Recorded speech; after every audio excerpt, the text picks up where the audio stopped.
Akashvani FM rainbow ಕೇಳ್ತಾ ಇದ್ದೀರಿ. ಸಮಯ 4:10 ಇದೆ. ಅಂದ್ರೆ ನಾವಿದ್ದೇವೆ ಕಾಮರ್ಸ್ ಕಾರ್ನರ್ ಅಲ್ಲಿ. ಕೌನ್ಸಿಲ್ ಆಫ್ ಫೈನಾನ್ಷಿಯಲ್ ಪ್ಲಾನರ್ಸ್ ಅನ್ನುವಂತಹ ಎನ್ಜಿಒ ಮೂಲಕ ಆರ್ಥಿಕ ವಿಚಾರಗಳ ಬಗ್ಗೆ ಮಹಿಳೆಯರಲ್ಲಿ ಜಾಗೃತಿ ಮೂಡಿಸ್ತಾ, ಹಾಗೆ ಮಹಿಳೆಯರು ಮಾತ್ರ ಅಲ್ಲ ಪುರುಷರಲ್ಲೂ ಕೂಡ ಜಾಗೃತಿಯನ್ನು ಮೂಡಿಸ್ತಾ ಇದ್ದಾರೆ. ಇದಲ್ಲದೆ ಹೂಡಿಕೆ ಮಾಹಿತಿ ಇರಬಹುದು ಅಥವಾ ಆರ್ಥಿಕ ಸ್ಥಿರತೆ ಕಾಪಾಡಿಕೊಳ್ಳೋಕೆ ಬೇಕಾದಂತಹ ಯೋಜನೆಗಳಿರಬಹುದು, ಆನ್ಲೈನ್ ಫ್ರಾಡ್ಗಳ ಬಗ್ಗೆ ಇರಬೇಕಾದಂತಹ ಎಚ್ಚರಿಕೆಯ ಕುರಿತಾಗಿ ಮಾಹಿತಿ ಇರಬಹುದು.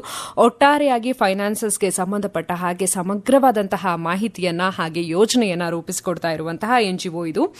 ಈ ಒಂದು ಎನ್ಜಿಒದ ಭಾಗ ಆಗಿರುವಂತಹ ಇಬ್ಬರು ನಮ್ಮ ಜೊತೆಯಾಗಿ ಇದ್ದಾರೆ, ನವೀನ್ ಕುಮಾರ್ ಹಾಗೇನೆ ಅಖಿಲ ಅವರು. ಇಬ್ಬರನ್ನು ಕೂಡ ಕಾರ್ಯಕ್ರಮಕ್ಕೆ ಸ್ವಾಗತಿಸೋಣ. ಮೇಡಮ್, ಕಾರ್ಯಕ್ರಮಕ್ಕೆ ಆತ್ಮೀಯವಾದಂತಹ ಸ್ವಾಗತ. ನಮಸ್ಕಾರ. ನಮಸ್ಕಾರ ನಾಗಶ್ರೀ ಅವರೇ. ಇದೀಗ ಫೈನಾನ್ಷಿಯಲ್ ಪ್ಲಾನಿಂಗ್ ಅಥವಾ ಆರ್ಥಿಕತೆಯ ಬಗ್ಗೆ ಮಾಹಿತಿ ಕೊಡೋದು ಅಂತಂದ್ರೆ ಅದು ತುಂಬಾ ಕ್ಲಾಸ್ ರೂಮ್ ಸೆಷನ್ ತರ ಇರಬೇಕು ಅಂತ ಇಲ್ಲ. ಅದು ಪ್ರತಿಯೊಬ್ಬರಿಗೂ ಕೂಡ ಪ್ರತಿ ದಿನಕ್ಕೂ ಕೂಡ ಬೇಕಾಗಿರುವಂತಹ ಈ ಗಾಳಿ ಬೆಳಕು ನೀರು ಮನುಷ್ಯನಿಗೆ ಹೇಗೆ ತುಂಬಾನೇ ಮುಖ್ಯನೋ ಹಾಗೇನೆ ಈ ಆರ್ಥಿಕತೆಯ ಬಗ್ಗೆ ಇರುವಂತಹ ಮಾಹಿತಿ ಕೂಡ ಅಷ್ಟೇ ಅವಶ್ಯಕ. ಅದು ಸುಮ್ಮನೆ ಯಾರೋ ದುಡ್ಡಿದ್ರೆ ಮಾತ್ರ ತಿಳ್ಕೋಬೇಕು ಅಂತ ಇಲ್ಲ. ಇವತ್ತು ಪ್ರತಿಯೊಬ್ಬರ ಕೈಲೂ ಕೂಡ ದುಡ್ಡಿದೆ, ಆದ್ರೆ ಅದನ್ನ ಮ್ಯಾನೇಜ್ ಮಾಡೋದಕ್ಕೆ ಬರ್ತಿಲ್ಲ ಅನ್ನುವಂಥ ಕಾರಣಕ್ಕಾಗಿ. ಮತ್ತೆ ಇನ್ನೇನು ವಿಶ್ವ ಮಹಿಳಾ ದಿನ ಹತ್ರದಲ್ಲಿದೆ, ಮಾರ್ಚ್ 8ನೇ ತಾರೀಕು. ಹಾಗಾಗಿ ಇವತ್ತಿನ ದಿನ ಕಾರ್ಯಕ್ರಮದಲ್ಲಿ ಮಹಿಳೆಯರಿಗೆ ಫೈನಾನ್ಷಿಯಲ್ ಪ್ಲಾನಿಂಗ್ ನ ಕುರಿತಾಗಿ ಹಾಗೆ ಫೈನಾನ್ಷಿಯಲ್ ಸೆಕ್ಯೂರಿಟಿಯ ಕುರಿತಾಗಿ ಮಾಹಿತಿಯನ್ನ ಹಂಚಿಕೊಳ್ಳಿ ಅಂತ ಹೇಳಿ ನಿಮ್ಮಿಬ್ಬರನ್ನು ಕೂಡ ನಮ್ಮ ಸ್ಟುಡಿಯೋಗೆ ಬರಮಾಡ್ಕೊಂಡಿದ್ದೇವೆ. ಮೊದಲಿಗೆ ನಿಮ್ಮಿಬ್ಬರಿಗೂ ಸ್ವಾಗತವನ್ನ ಹೇಳಿದಾಯ್ತು. ಮೊದಲ ಕ್ವಶನ್ ನಿಮ್ಗೆ ಮೇಡಮ್, ಅಖಿಲ ಅವರೇ. ಇದೀಗ ಹೆಣ್ಣು ಇವತ್ತು ಪ್ರತಿ ರಂಗದಲ್ಲೂ ಇದ್ದಾಳೆ, ಎಲ್ಲ ಕಡೆ ಸಂಪಾದನೆಯನ್ನು ಕೂಡ ಮಾಡ್ತಿದ್ದಾರೆ. ಅದು ಗ್ರಾಮೀಣ ಭಾಗದಲ್ಲಿ ಇರಬಹುದು ಅಥವಾ ಅರ್ಬನ್ ಪಾಪ್ಯುಲೇಷನ್ ಅಲ್ಲಿ ಇರಬಹುದು. ಇವತ್ತು ಸಂಪಾದನೆ ಮಾಡೋದಕ್ಕೆ ಜನ ಕಡಿಮೆ ಇದ್ದಾರೆ ಅಂತ ಖಂಡಿತ ಇಲ್ಲ. ಆದ್ರೆ ಇವತ್ತಿಗೂ ಕೂಡ ಇನ್ವೆಸ್ಟ್ಮೆಂಟ್ ಅಂತ ಬಂದ್ರೆ, ಫೈನಾನ್ಷಿಯಲ್ ಪ್ಲಾನಿಂಗ್ ಅಂತ ಬಂದ್ರೆ ಹೆಣ್ಮಕ್ಳು ಹಿಂದೆ ಉಳಿತಾ ಇದ್ದಾರೆ. ಇನ್ನ ತುಂಬಾ ಕುಟುಂಬಗಳಲ್ಲಿ ಅದನ್ನ ಮ್ಯಾನೇಜ್ ಮಾಡೋದು ಫಿನಾನ್ಸಸ್ನ ಇಲ್ಲ ಗಂಡ ಆಗಿರ್ತಾನೆ ಇಲ್ಲ ತಂದೆ ಆಗಿರ್ತಾರೆ. ಹೆಣ್ಮಕ್ಳು ಫೈನಾನ್ಷಿಯಲ್ ಪ್ಲಾನಿಂಗ್ ಬಗ್ಗೆ ಯಾಕೆ ಎಚ್ಚರಿಕೆಯನ್ನು ವಹಿಸಬೇಕು, ಯಾಕೆ ಅದರ ಬಗ್ಗೆ ಜಾಗೃತಿಯನ್ನು ಮೂಡಿಸ್ಕೊಳ್ಬೇಕು ಅಂತ ಅನ್ಸುತ್ತೆ? ಒಂದು ಏನಂದ್ರೆ ಹೆಸಿಟೇಷನ್, ಹಿಂಜರಿಕೆ. ನನ್ನ ಕೈಲಿ ಆಗುತ್ತೋ ಇಲ್ವೋ ಅನ್ನೋ ಒಂದು ಇದು ನಂಬಿಕೆ ಇಲ್ಲ. ಈಗ ಕಾಂಪಿಟೆನ್ಸ್ ಇದೆ, ಕಾನ್ಫಿಡೆನ್ಸ್ ಇಲ್ಲ. ಜೊತೆಗೆ ಮನೆಯಲ್ಲಿ ಕೆಲವ್ರು ಸಲ ಬೆಳೆದು ಬಂದ ರೀತಿ. ಇವಾಗ ನಮ್ಮ ಮನೇಲಿ ನಮ್ಮ ತಂದೆನೇ ಮಾಡ್ತಿದ್ರು, ನಮ್ಮ ತಾಯಿ ಮಾಡಿಲ್ಲ, ಯಾರನ್ನೂ ನೋಡಿಲ್ಲ ಫೈನಾನ್ಸಸ್ ಹ್ಯಾಂಡಲ್ ಮಾಡೋದು. ಸೊ ನಾನು ಮಾಡಬೇಕಾಗಿಲ್ಲ ಅನ್ನೋ ಒಂದು ಇದು ಮಾಡಲ್ಲ. ಯಾಕೆ ಬರಬೇಕು ಅಂದರೆ ಒಂದಲ್ಲ ಒಂದಿನ ನಮ್ಮ ಕೈಗೆ ನಾವು ತಗೊಳ್ಳೇಬೇಕಾಗತ್ತೆ. ನಾವು ಎಷ್ಟೇ ಸಂಪಾದನೆ ಮಾಡಿದ್ರು ನಮ್ಮದು ಫೈನಾನ್ಸಸ್ ಹೇಗೆ, ನಾನು ಈ ಥರ ಮಾಡಿದ್ರೆ ಮುಂದೆ ಏನಾಗಬಹುದು, ಮಾಡಲಿಲ್ಲ ಅಂದರೆ ಏನಾಗಬಹುದು, ಎಲ್ಲದರ ನಮಗೆ ತಿಳುವಳಿಕೆ ಬೇಕಾಗತ್ತೆ. ಎಷ್ಟೋ ಜನಕ್ಕೆ ಡಿವೋರ್ಸ್ ಆಗುತ್ತೆ, ವಿಡೋಹುಡ್ ಆಗುತ್ತೆ, ಸಿಂಗಲ್ ಪೇರೆಂಟ್ ಆಗ್ತಾರೆ. ಆವಾಗ ಯಾರನ್ನೋ ನಾವು ಪೂರ್ತಿ ಅವ್ರು ಹೇಳಿದ್ದನ್ನೆಲ್ಲ ನಾವು ಕೇಳಬೇಕಾದ ಪರಿಸ್ಥಿತಿ ಬರಬಾರ್ದು. ಅವ್ರು ಹೇಳ್ತಿರೋದು ನಮ್ಗೆ ಕರೆಕ್ಟಾಗಿ ಅಡ್ವೈಸ್ ಕೊಡ್ತಿದಾರ ಅಂತ ತಿಳ್ಕೊಳ್ಳೋ ಅಂಥ ಜ್ಞಾನ ಕೂಡ ನಮ್ಮಲ್ಲಿ ಇರಬೇಕು. ಹೌದು. ಮತ್ತೆ ಸಂಪಾದನೆ ಮಾಡೋದಷ್ಟೇ ಅಲ್ಲ, ಸ್ವಾತಂತ್ರ್ಯ ಅನ್ನೋದನ್ನು ಕೂಡ ಅನುಭವಿಸ್ಬೇಕು ಹೆಣ್ಮಕ್ಳು. ಇವಾಗ ಅವ್ರಿಗೆ ಎಷ್ಟೋ ಸಂಬಳ ಬರ್ತಿರುತ್ತೆ, ಬ್ಲೈಂಡ್ ಆಗಿ ತಗೊಂಡು ಹೋಗಿ ಮನೆಯಲ್ಲಿ ಕೊಟ್ಟು ನನಗೆ ಖರ್ಚಿಗೆ ಮಾತ್ರ ಇಷ್ಟು ಕೊಡು ಅಂತ ತಗೊಂಡ್ ಬರೋದು ಅದೊಂಥರ ಜೀತ ಪದ್ಧತಿ ತರಾನೇ ಅನ್ಸತ್ತಪ್ಪ ಅಲ್ವಾ? ನೀವು ಇಷ್ಟೆಲ್ಲ ಓದಿ ಇಷ್ಟೆಲ್ಲ ಬರ್ದು ಅಂತ ಒಳ್ಳೊಳ್ಳೆ ಸ್ಥಾನದಲ್ಲಿ ಇದ್ದು ಮತ್ ವಾಪಸ್ ಇಷ್ಟೇ ಮಾಡ್ತೀರಿ ಅನ್ನೋದಾದ್ರೆ ಹೌದು. ವಿಪರ್ಯಾಸ ಅಂದ್ರೆ ನಮ್ಮ ಫೈನಾನ್ಸ್ ಮಿನಿಸ್ಟರ್ ಕೂಡ ನಿರ್ಮಲಾ ಸೀತಾರಾಮನ್ ಒಬ್ಬರ ಹೆಣ್ಣೇನೆ.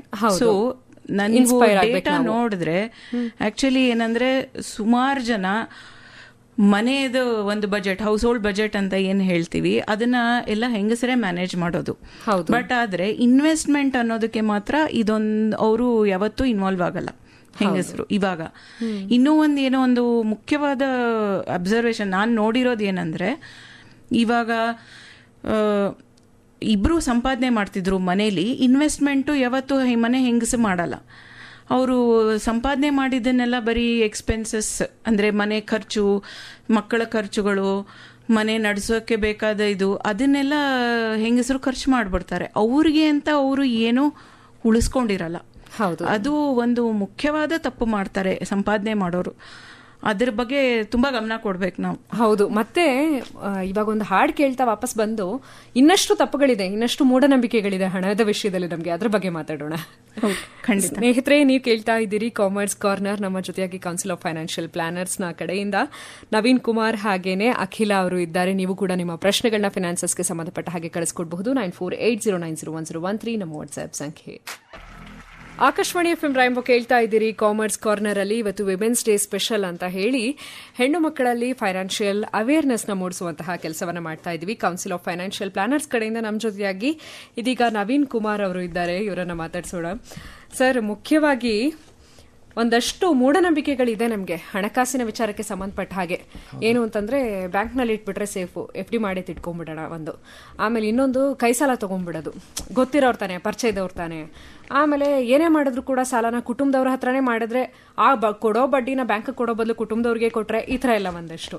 ಆಮೇಲೆ ಇನ್ನೊಂದು, ಎಷ್ಟು ಓದಿರ್ತಾರೆ ಎಷ್ಟು ಬರ್ದಿರ್ತಾರೆ ಹಾಗಿದ್ದು ಕೂಡ ಚಿಟ್ ಫಂಡ್ಸ್ ಅಲ್ಲಿ ಹಣ ಹಾಕ್ತಾರೆ, ಮೋಸ ಹೋಗ್ತಾರೆ. ಮತ್ತೆ ಎಲ್ಲೋ ಮನಿ ಡಬಲ್ ಆಗತ್ತೆ ಅಂದ್ರೆ ಎದ್ನೋ ಬಿದ್ನೋ ತಗೊಳ್ಳೋ ಹಾಗೆ ಇನ್ವೆಸ್ಟ್ ಮಾಡ್ತಾರೆ. ಇಂಥದ್ದೆಲ್ಲ ಕೂಡ ಒಂದಷ್ಟು ಇದೆ ತೊಂದರೆಗಳು. ಇದರ ಕುರಿತಾಗಿ ಏನ್ ಹೇಳ್ತೀರಿ? ಒಂದು ತಪ್ಪು ನಿರ್ಧಾರ ಎಂಥ ಕಗ್ಗಂಟನ್ನ ಸೃಷ್ಟಿ ಮಾಡಬಹುದು ಅಂತ. ನಾಗೇಶ್ವರ, ಇದು ತುಂಬಾ ಉತ್ತಮವಾದ ಪ್ರಶ್ನೆ. ನಾವು ನೋಡ್ತಾ ಇರ್ತೀವಿ ಯಾವಾಗ್ಲೂ ಎಲ್ಲ ಗೊತ್ತಿದೆ ಅನ್ನೋರೇ ಯೂಶಲ್ ಆಗಿ ಈ ತರ ಹೋಗಿ ಈ ತರ ಸಮಸ್ಯೆಗಳಿಗೆ ಸಿಗಾಕೋತಾರೆ. ಯಾಕೆಂದ್ರೆ ನೀವು ಹೇಳ್ದಾಗೆ ಈ ಗ್ರೀಡ್ ಅಂಡ್ ಫಿಯರ್ ಅಂದ್ರೆ ಆಸೆ, ದುರಾಸೆ ಮತ್ತೆ ಭಯ, ಈ ಎರಡೂ ಮನುಷ್ಯನ ತುಂಬಾ ಎಕ್ಸ್ಟ್ರೀಮ್ ಸಿಚುವೇಶನ್ಸ್ಗೆ ಪುಷ್ ಮಾಡಿಬಿಡುತ್ತೆ. ನೀವು ಹೇಳ್ದಾಗೆ ಆ ರಿಸರ್ವ್ ಬ್ಯಾಂಕ್ ಆಫ್ ಇಂಡಿಯಾ ಆಗಿರ್ಬೋದು, securities exchange board of India, ಏನು ರೆಗ್ಯುಲೇಟರಿ ಬಾಡೀಸ್ ಇದೆ, ಅವ್ರು ಯಾವಾಗಲೂ ಅಡ್ವರ್ಟೈಸ್ಮೆಂಟ್ಸ್ ಹಾಕ್ತಾ ಇರ್ತಾರೆ, ಎಲ್ಲ ಹೇಳ್ತಾ ಇರ್ತಾರೆ ಯಾವುದು ರೆಗ್ಯುಲೇಟೆಡ್ ಆಗಿದೆಯೋ ಒಳ್ಳೇದಿದೆಯೋ ಇಂಥದಕ್ಕೆ ಮಾತ್ರ ಹಣ ಹೂಡಿಕೆ ಮಾಡಿ ಅಂತ. ಬಟ್ ಆದರೆ ಜನಕ್ಕೆ ಏನಂದ್ರೆ ದುರಾಸೆ, ನನ್ನ ದುಡ್ಡು ಇನ್ನು 2 ವರ್ಷದಲ್ಲಿ ಡಬಲ್ ಆಗ್ಬಿಡುತ್ತೆ, 1 ವರ್ಷದಲ್ಲಿ ಡಬಲ್ ಆಗ್ಬಿಡುತ್ತೆ. ನೀವು ನೋಡ್ತಾ ಇರ್ಬೋದು, ಎವ್ರಿ 3 ತಿಂಗಳು 6 ತಿಂಗಳಿಗೆ ಒಂದು ಸ್ಕ್ಯಾಮ್ ಬರ್ತಾ ಇರುತ್ತೆ. ಜನ ಸಾವಿರಾರು ಕೋಟಿಗಳು ಕಳ್ಕೊತಾರೆ. ಇದಕ್ಕೊಂದು ಉತ್ತಮ ಉದಾಹರಣೆ ಹೇಳ್ತೀನಿ. ನಮ್ಮ ಇಂಡಿಯಾದಲ್ಲಿ ಆನ್ಲೈನ್ ಗೇಮಿಂಗ್ ಅಥವಾ ಗ್ಯಾಂಬ್ಲಿಂಗ್ ಸೈಟ್ಸ್ ಇದೆಯಲ್ಲ, ಅದಕ್ಕೆ ಜಾಸ್ತಿ ಸಬ್ಸ್ಕ್ರೈಬರ್ ಇದ್ದಾರೆ. ಹಣ ಹೂಡಿಕೆ ಮಾಡುವಂತ ಮ್ಯೂಚುವಲ್ ಫಂಡ್ ಅಲ್ಲಿ ಕಡಿಮೆ ಸಬ್ಸ್ಕ್ರೈಬರ್ಸ್ ಇದೆ. ಹೌದು.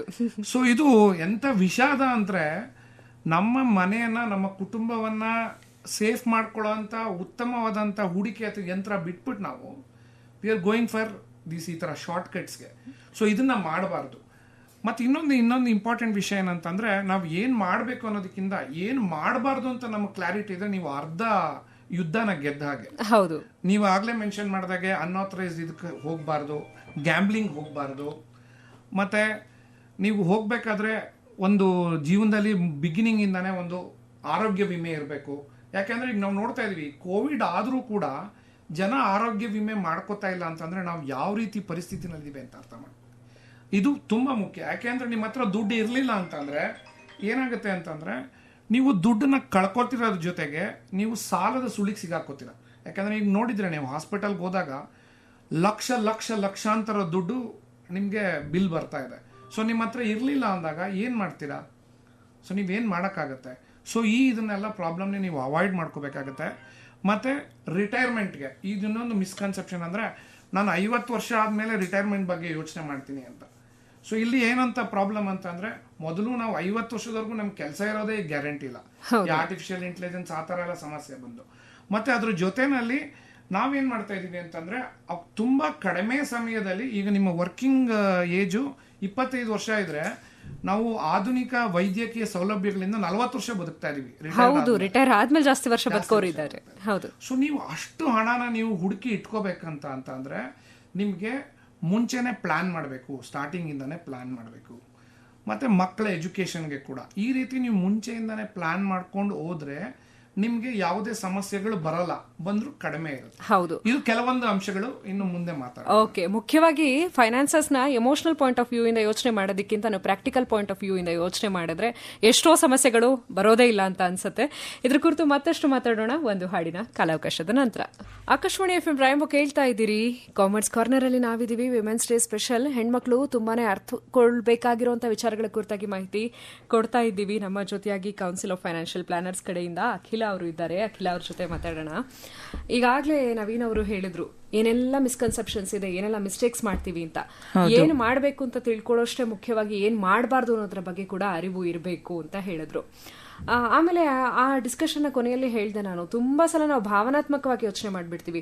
ಇನ್ಶೂರೆನ್ಸ್ ಅಂದ್ರೆ ನಮ್ಗೇನೋ ನಾವು ಕೆಟ್ಟದ್ ಕೋರ್ಕೊಳ್ತಾ ಇದೀವಿ ಅನ್ನೋದಿರಬಹುದು, ಅಥವಾ ತಂದೆ ತಾಯಿಗೆ ಮಾಡಿದ್ ಎಲ್ಲಿ ಹೋಗುತ್ತೆ, ಎಲ್ಲೂ ಹೋಗಲ್ಲ, ಅವರಿಂದ ನಮ್ಗೆ 1ಕ್ಕೆ 4 ಆಗಿ ಬರುತ್ತೆ ಅಂತಲೇ ಯೋಚನೆ ಮಾಡ್ತೀವಿ.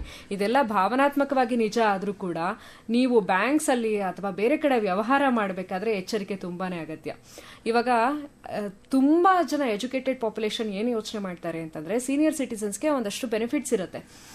1.5% ಅಥವಾ 1% ಹೆಚ್ಚು ರೇಟ್ ಆಫ್ ಇಂಟ್ರೆಸ್ಟ್ ಇರುತ್ತೆ. ಆ ಕಾರಣದಿಂದ ಏನ್ ಮಾಡ್ತಾರೆ, ಅವ್ರ ತಂದೆ ತಾಯಿ ಹೆಸರಿನಲ್ಲಿ ತಗೊಂಡು ಹೋಗಿ ದುಡ್ಡು ಇಟ್ಬಿಡ್ತಾರೆ.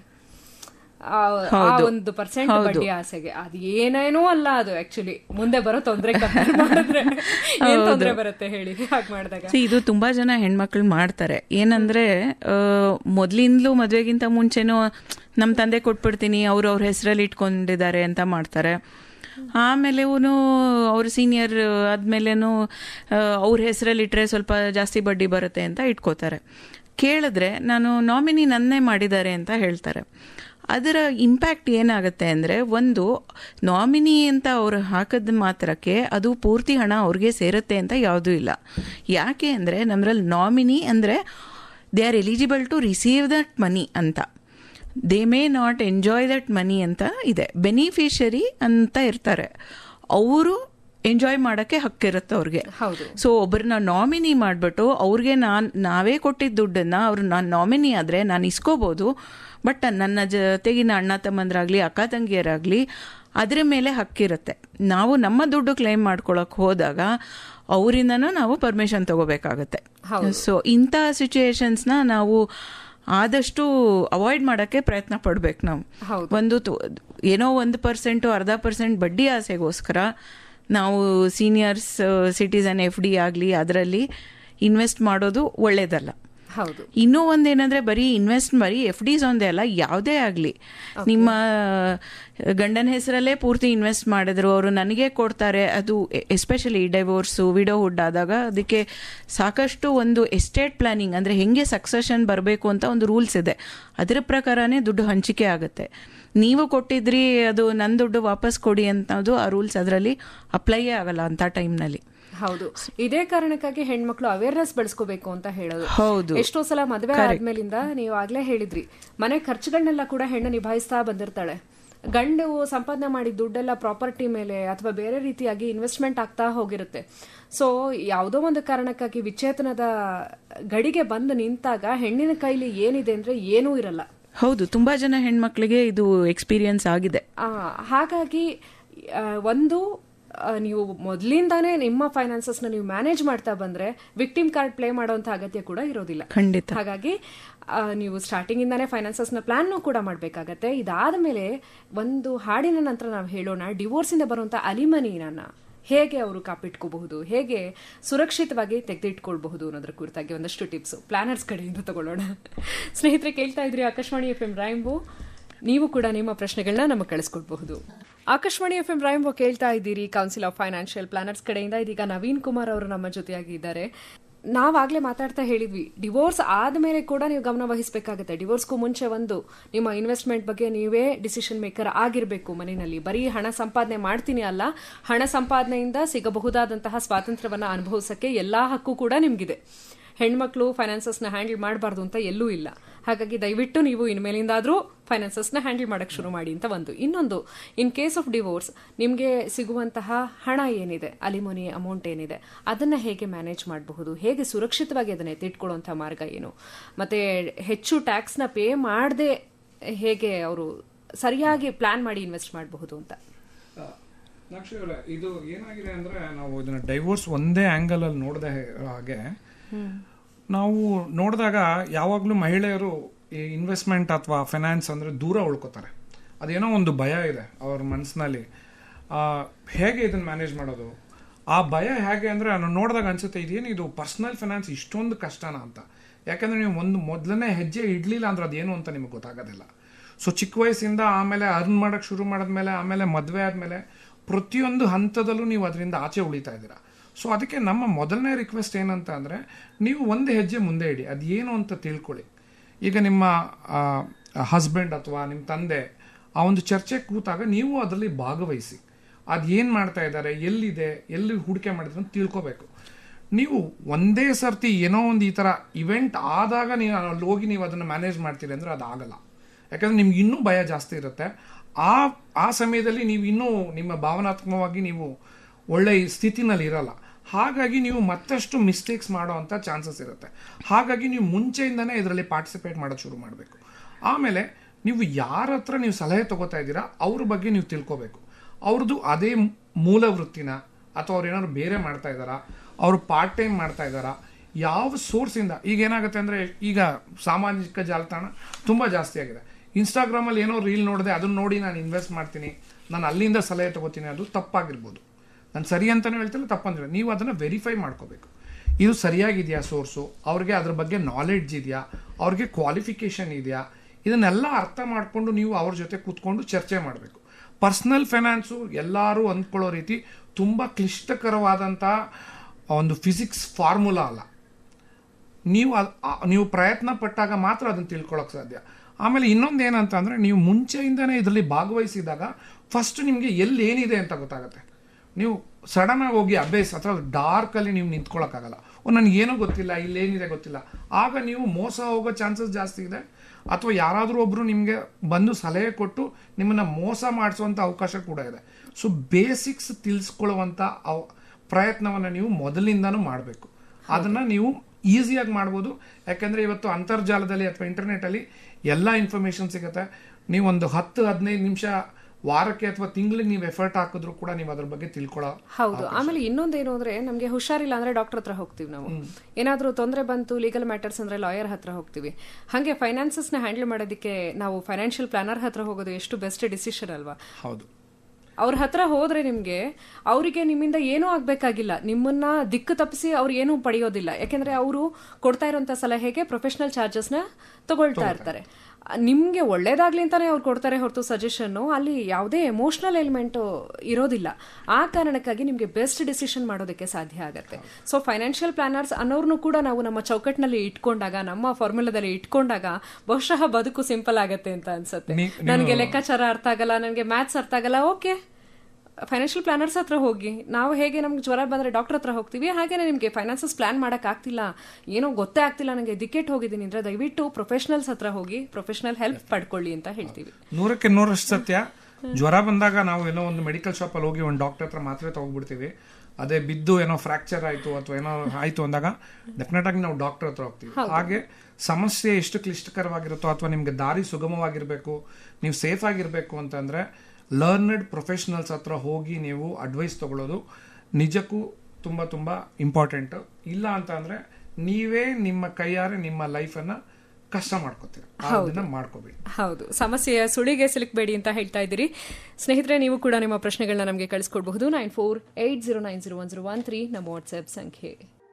ಆಕಾಶವಾಣಿ FM ರಾಯಂಬ ಕೇಳ್ತಾ ಇದ್ದೀರಿ. ನಾವು ನಮ್ಮ ಫಿನಾನ್ಸಸ್ನ ಹೇಗೆ ಮ್ಯಾನೇಜ್ ಮಾಡಬೇಕು ಅಂತ ಹೇಳ್ತಾ ಇರಬೇಕಾದ್ರೆ, ಅಖಿಲ ಮೇಡಮ್ ಇವಾಗ ನೋಡಿ ಜನ ಹೇಗಿದ್ದಾರೆ ಅಂತಂದ್ರೆ, ಇಲ್ಲ FD ನ ಏನಾದರೂ ಇಟ್ಟಿರ್ತೀವಲ್ಲ, ಅವ್ರೇನಾದ್ರೂ ಹೋಗ್ಬಿಟ್ರೆ ನಾಮಿನಿ ಯಾರಿರ್ತಾರೆ ಅವ್ರ ಹೆಸರಿಗೆ ಹೋಗುತ್ತೆ ನಂಗೆ ಗೊತ್ತು ಅಂತ ಒಬ್ರು ಮೆಸೇಜ್ ಮಾಡಿದ್ದಾರೆ. ಏನ್ ಹೇಳ್ತೀರಾ? ಅವ್ರ ಹೆಸರಿಗೆ ಹೋಗ್ಬೋದು, ಬ್ಯಾಂಕ್ ಅವರು ರಿಲೀಸ್ ಮಾಡ್ತಾರೆ ಅಂತ ಇಟ್ಕೊಳ್ಳಿ. ಅದನ್ನ ಕ್ಲೇಮ್ ಡೆಫಿನೆಟ್ಲಿ ಅವರ ಸಿಬ್ಲಿಂಗ್ಸ್ ಅಂತ ಯಾರು ಕ್ಲಾಸಿಫೈ ಆಗ್ತಾರೆ, ಅವರ ಅಣ್ಣ ತಮ್ಮಂದರಾಗ್ಲಿ ಅಕ್ಕ ತಂಗಿರಾಗ್ಲಿ, ಅವರ ತಂದೆ ತಾಯಿಯರ ಹೇರ್ಸ್, ಲೀಗಲ್ ಹೇರ್ಸ್ ಯಾರಿದ್ದಾರೆ ಅವರಿಗೆ ಕೇಳೋ ಅಧಿಕಾರ ಇರುತ್ತೆ.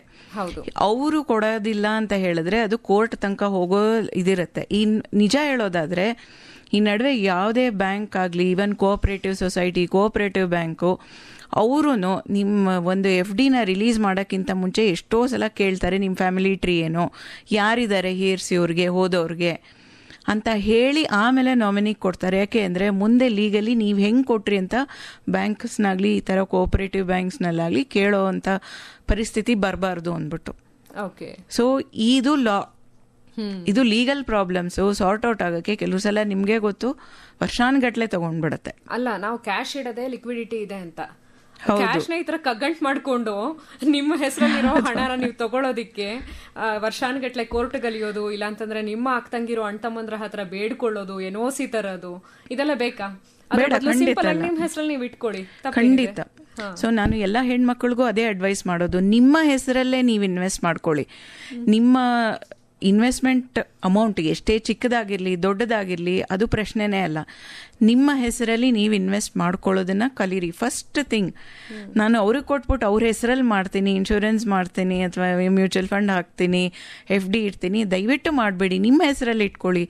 ಎಲ್ಲಾನು ನೋಡಿ, ನಿಮಗೆ ಒಂದು FD ಸರ್ಟಿಫಿಕೇಟ್ ಬಂದರೆ ಓದಿ ಅರ್ಥ ಮಾಡ್ಕೊಳ್ಳಿ, ಅದರಲ್ಲಿ ಏನು ಬರೆದಿದ್ದಾರೆ, ಮೆಚುರಿಟಿ ಡೇಟು, ಇಂಟ್ರೆಸ್ಟ್ ರೇಟ್ ಏನಿದೆ, ಆಮೇಲೆ ಹಾಗೆ ಒಂದು ಮ್ಯೂಚುವಲ್ ಫಂಡ್ ಇನ್ವೆಸ್ಟ್ ಮಾಡಿದರೆ ಅದರಲ್ಲಿ ಸ್ಟೇಟ್ಮೆಂಟ್ ಯೂನಿಟ್ಸ್ ಏನು ಹಂಗಂದ್ರೆ NAV ಅಂದ್ರೇನು ನೋಡಿ ತೆಗೆದು, ನಾನು ಅದೇ ಹೇಳೋದು, ಏನ್ ಬರುತ್ತೋ ತೆಗೆದು ನೋಡಿದೆ. ಇಷ್ಟ ಆಯ್ತು ನಮ್ಗೆ. ಹೇಗೆ ಮೆಂಟಲ್ ಹೆಲ್ತ್ ಫಿಸಿಕಲ್ ಹೆಲ್ತ್ ಮುಖ್ಯನೋ ಹಾಗೆ ಫೈನಾನ್ಷಿಯಲ್ ಹೆಲ್ತ್ ಕೂಡ ಬಹಳ ಮುಖ್ಯ ಅಂತ. ಇವೆಲ್ಲ ಕೂಡ ಫೈನಾನ್ಷಿಯಲ್ ಹೆಲ್ತ್ ನ ಕಾಪಾಡ್ಕೊಳ್ಳೋಕಿರುವಂತ ಮಾರ್ಗಗಳು. ಹೌದು, ನೀವು ನೋಡಿ, ಯಾರನ್ನೇ ಬೇಕಾದರೂ ಫಿಸಿಕಲ್ ಹೆಲ್ತ್ ಚೆನ್ನಾಗಿಲ್ಲ ಅಂದ್ರೆ ಏನೋ ಒಂದು ಪ್ರಾಬ್ಲಮ್ ಫೈನಾನ್ಷಿಯಲಿ ಎಲ್ಲೋ ಒಂದ್ ಕಡೆ ಶುರು ಆಗಿರುತ್ತೆ. ಹೌದು ಹೌದು.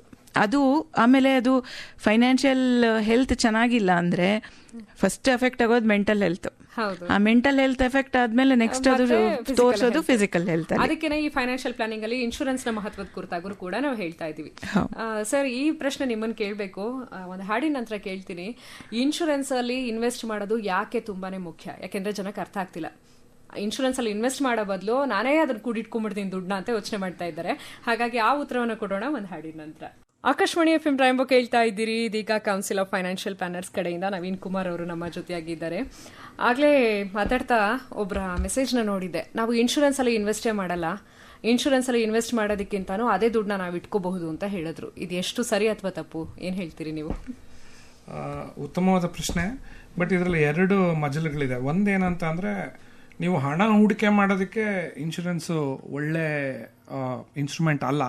ಬಟ್ ಆದರೆ ನೀವು ಮತ್ತು ನಿಮ್ಮ ಫ್ಯಾಮಿಲಿ, ನಿಮ್ಮ ಕುಟುಂಬವನ್ನು ಸಂರಕ್ಷಣೆ ಮಾಡ್ಕೊಳ್ಳೋದಕ್ಕೆ ನಿಜವಾಗ್ಲೂ ನೀವು ಇನ್ಶೂರೆನ್ಸ್ ತೊಗೋಬೇಕು. ಯಾವ ಇನ್ಶೂರೆನ್ಸ್ ತೊಗೋಬೇಕು? ಟರ್ಮ್ ಇನ್ಶೂರೆನ್ಸ್ ತೊಗೋಬೇಕು, ಹೆಲ್ತ್ ಇನ್ಶೂರೆನ್ಸ್ ತೊಗೋಬೇಕು, ಆಕ್ಸಿಡೆಂಟ್ ಇನ್ಶೂರೆನ್ಸ್ ತೊಗೋಬೇಕು. ಯಾಕೆ ಅಂದರೆ ನೋಡಿ, ನೀವು ಇವತ್ತು ದಿನ ಬೆಳಗ್ಗೆ ನ್ಯೂಸ್ ಪೇಪರ್ ತೆಗೆದ್ರೆ ಅಥವಾ ಆನ್ಲೈನ್ ನೋಡಿದ್ರೆ, ನ್ಯೂಸ್ ನೋಡಿದ್ರೆ, ಜನ ಸಾಯ್ತಾ ಇದ್ದಾರೆ. ಲೈಫು ಲೀನಿಯರ್ ಆಗಿಲ್ಲ. ಅಂದರೆ ನಾನು ಇವತ್ತು ಹುಟ್ತೀನಿ, ನಾಳೆ ಕಾಲೇಜ್ಗೆ ಹೋಗ್ತೀನಿ, ಆಮೇಲೆ ಮದುವೆ ಆಗುತ್ತೆ, ರಿಟೈರ್ ಆಗ್ತೀನಿ, ಆಮೇಲೆ ಸಾಯ್ತೀನಿ. Life is not happening like that. ಯಾರು ಯಾವಾಗ ಬೇಕಾದರೂ ಹೋಗ್ಬೋದು. ನಾನಿದ್ರೆ ನನ್ನ ಫ್ಯಾಮಿಲಿ ನಾನು ಚೆನ್ನಾಗಿ ನೋಡ್ಕೋತೀನಿ. ನಾನೇ ಇರಲಿಲ್ಲ ಅಂದರೆ ಯಾರು ನೋಡ್ಕೋತಾರೆ?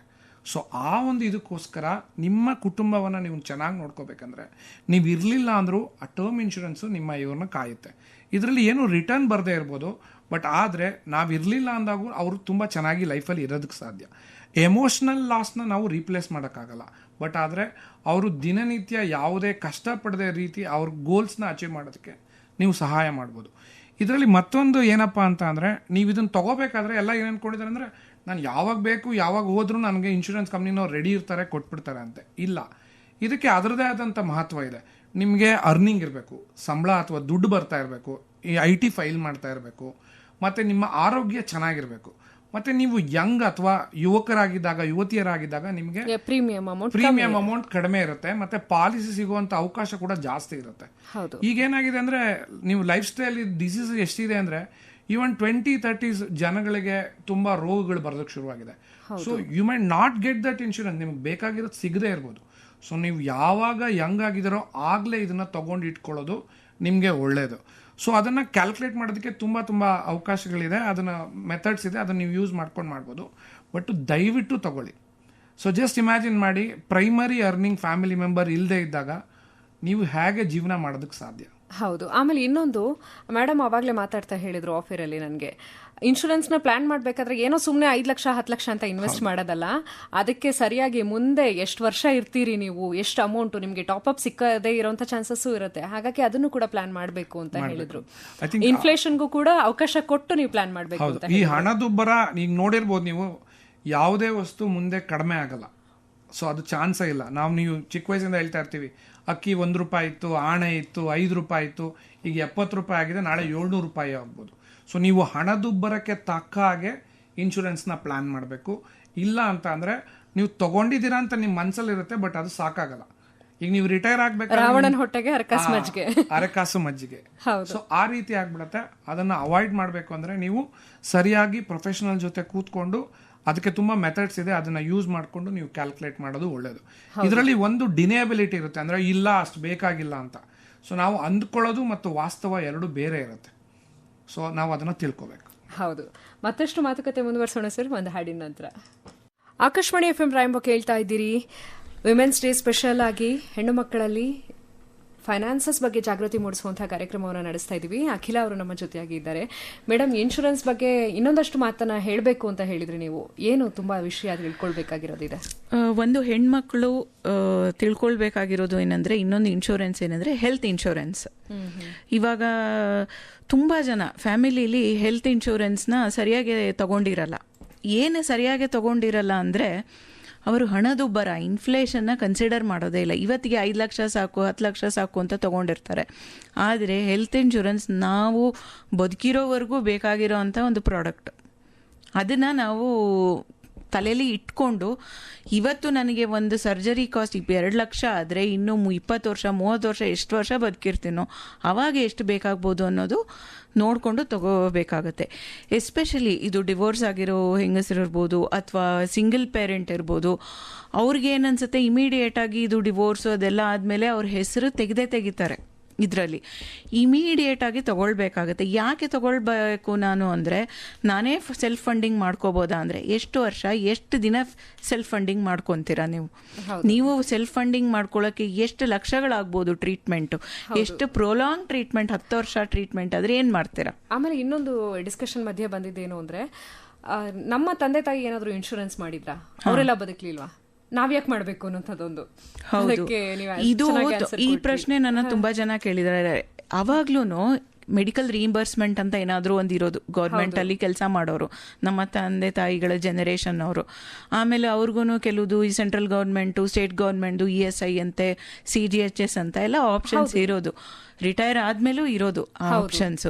ಜೊತೆಗೆ ಎಲ್ಲದಕ್ಕಿಂತ ಹೆಚ್ಚಾಗಿ ಅವಾಗಿನ ಈಗಲೂ ಟ್ರೆಂಡ್ ಏನಂದ್ರೆ, ಅವರಿಗೆ ತಂದೆ ತಾಯಿ ನೋಡ್ಕೊಳಕ್ಕೆ ಮಕ್ಕಳು ನಿಂತ್ಕೊಳ್ಳೋರು. ಹೌದು, ನಾವು ಇಲ್ಲ ಅವರಿಗೆ ಇನ್ಶೂರೆನ್ಸ್ ಇಲ್ದಿದ್ರು ಮಕ್ಕಳು ಇನ್ಶೂರೆನ್ಸ್ ತಗೊಂಡು ಅಥವಾ ಅವರೇ ಸ್ವಂತ ಖರ್ಚಾಕು ನೋಡ್ಕೊಳ್ಳೋ ಅಂತ ಮನೋಭಾವ ಇದೆ ನಮ್ದ್ರಲ್ಲಿ. ಆ ಥರದ್ದು ಇದೆ. ಆದರೆ ಇವಾಗ ನಾವು ಅದನ್ನೇ ಎಕ್ಸ್ಪೆಕ್ಟ್ ಮಾಡೋಕ್ಕಾಗತ್ತಾ? ಖಂಡಿತ ಇಲ್ಲ. ಏಕೆಂದರೆ ನಮಗೆ ಜಾಬ್ ಸೆಕ್ಯೂರಿಟಿ ಇಲ್ಲ ಸರಿಯಾಗಿ. ಇನ್ನು ನಮ್ಮ ಮಕ್ಕಳಿಗೆ ಇನ್ನೆಂಥ ಜಾಬ್ ಸೆಕ್ಯೂರಿಟಿ ಇರ್ಬೋದು? ಅವರು ನಮ್ಮ ರಿಟೈರ್ಮೆಂಟ್ ಪ್ಲಾನ್ ಅಲ್ಲ, ಹೆಲ್ತ್ ಇನ್ಶೂರೆನ್ಸ್ ಪ್ಲಾನ್ ಅಂತೂ ಆಗಕ್ಕೆ ಸಾಧ್ಯನೇ ಇಲ್ಲ. ಇದನ್ನ ತುಂಬಾ ಚೆನ್ನಾಗಿ ಗಮನದಲ್ಲಿ ಇಟ್ಕೋಬೇಕು. ಹೌದು ಹೌದು, ಮಕ್ಕಳು ಯಾವತ್ತೂ ಕೂಡ ನಿಮ್ಮ ರಿಟೈರ್ಮೆಂಟ್ ಪ್ಲಾನ್ ಅಲ್ಲ, ಅವ್ರ ಇನ್ವೆಸ್ಟ್ಮೆಂಟ್ ಅಲ್ಲ ಅನ್ನೋಂಥ ಮಾತನ್ನ ಈ ಫೈನಾನ್ಸಸ್ ನ ಆಚೆಗೂ ಕೂಡ ಪ್ರತಿಯೊಬ್ರು ನೆನ್ಪಿಟ್ಟು. ಹೌದು, ಖಂಡಿತ ಹೆಲ್ತ್ ಇನ್ಶೂರೆನ್ಸ್ ತಗೊಳ್ಳಿ ಯಾರೇ ಆಗ್ಲಿ. ಖಂಡಿತ. ಮಾತನ್ನ ಮುಂದುವರಿಸೋಣ ಮತ್ತೊಂದು ಹಾಡಿನ ನಂತರ. ಆಕಾಶವಾಣಿ FM ರಾಯಂಬ ಕೇಳ್ತಾ ಇದ್ದೀರಿ. ಆಕ್ಚುಲಿ ಫೈನಾನ್ಸಸ್ ಬಗ್ಗೆ ಹೇಳ್ಕೊಡೋದಕ್ಕೆ ಬರೀ 1 ಗಂಟೆ ಹೊತ್ತು ಏನೇನೂ ಸಾಲದು. ಆದ್ರೂ ನಾವು ನಮ್ಮ ಮಾತುಕತೆಯನ್ನು ಮುಂದುವರಿಸಲೇಬೇಕು ಮತ್ತು ಮುಗಿಸ್ಲೇಬೇಕು. ಕೊನೆಯ ಪ್ರಶ್ನೆ, ಹೂಡಿಕೆ ಇದರ ಕುರಿತಾಗಿ ಏನು ಹೇಳೋದಿದೆ ಸರ್ ನಿಮಗೆ? ಈಗ ಮಹಿಳೆಯರಿಗೆ ಬಹಳ ಕ್ಲಿಷ್ಟಕರ ಏನಾಗುತ್ತೆ ಅಂತ ಅಂದರೆ, ಮುಂಚೆ ಎಂದು ಅವರು ಈ ಮಟ್ಟದಲ್ಲಿ ಅವರು ಆರ್ಗನೈಸ್ಡ್ ಲೇಬರ್ ಫೋರ್ಸಲ್ಲಿ ಇರಲಿಲ್ಲ. ಈಗ 35-40% ಸನ್ರೈಸ್ ಸೆಕ್ಟರ್ಸ್ ಆದಂಥ IT ಮತ್ತು ಬಯೋಟೆಕ್ನಾಲಜಿ ಆ ಥರ ಫೀಲ್ಡ್ಸಲ್ಲಿ more than 50% women are working right ನಾವು. ಸೊ ಈ ಥರ ಇರಬೇಕಾದ್ರೆ ನೀವು ಅದ್ರ ಬಗ್ಗೆ ತಿಳ್ಕೊಳ್ಳೋದು ತುಂಬ ತುಂಬ ಅಗತ್ಯ ಇದೆ. ಮತ್ತು ಯಾವಾಗ ಶುರು ಮಾಡಬೇಕು ಅಂತಂದರೆ, ಯೂಶ್ವಲಾಗಿ ಎಲ್ಲರ ಮನಸ್ಸಲ್ಲೂ ಮಿಸ್ಕಾನ್ಸೆಪ್ಷನ್ ಇರುತ್ತೆ, ನನ್ನ ಹತ್ರ ತುಂಬ ಜಾಸ್ತಿ ದುಡ್ಡು ಇದ್ದಾಗ ನಾನು ಇನ್ವೆಸ್ಟ್ ಮಾಡ್ತೀನಿ. ಅದರ ಅವಶ್ಯಕತೆ ಇಲ್ಲ.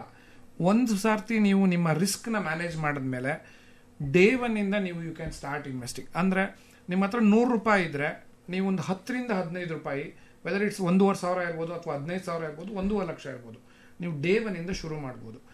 ಈ ಇನ್ವೆಸ್ಟ್ಮೆಂಟಲ್ಲಿ ತುಂಬ ಇಂಪಾರ್ಟೆಂಟ್ ಆಗಿರೋವಂಥ ಸಂಗತಿ ಏನಂತಂದರೆ, ನಾಟ್ ಯುವರ್ ಫೈನಾನ್ಷಿಯಲ್ IQ. ನಿಮಗೆ 168 IQ ಇರಬೇಕು ಅಂತಿಲ್ಲ.